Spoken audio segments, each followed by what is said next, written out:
రోటి పచ్చళ్ళు సిరీస్లో థర్డ్ రెసిపీ వచ్చేసి బీరకాయ రోటి పచ్చడి. చాలా ఈజీగా ఎలా ప్రిపేర్ చేసుకోవాలో ఈ వీడియోలో మీకు చూపిస్తాను.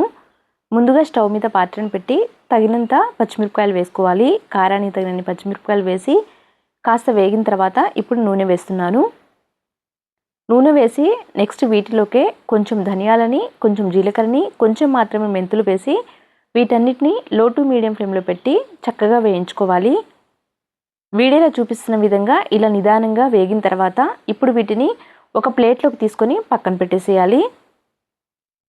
నెక్స్ట్ ఇప్పుడు ముందుగానే నీట్గా క్లీన్ చేసి కట్ చేసి పెట్టుకున్న బీరకాయ ముక్కలు, ఒక 2 టమాటాలను కూడా ముక్కలుగా కట్ చేసి వేసాను.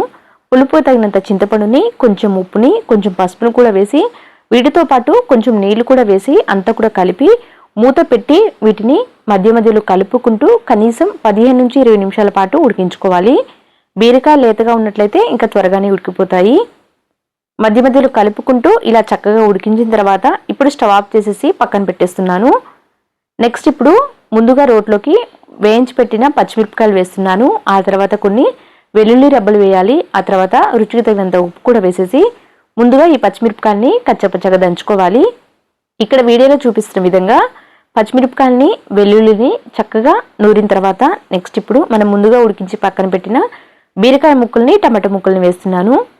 ఇలా వేసేసి మరీ మెత్తగా పేస్ట్గా కాకుండా కొంచెం బరక ఉండే విధంగా పచ్చడి చక్కగా నూరుకోవాలి. రోటి పచ్చళ్ళు సిరీస్లో ఈ బీరకాయ రోటి పచ్చడి థర్డ్ రెసిపీ అండి. ఇంతకు ముందు కూడా 2 రోటి పచ్చళ్ళు పెట్టాను.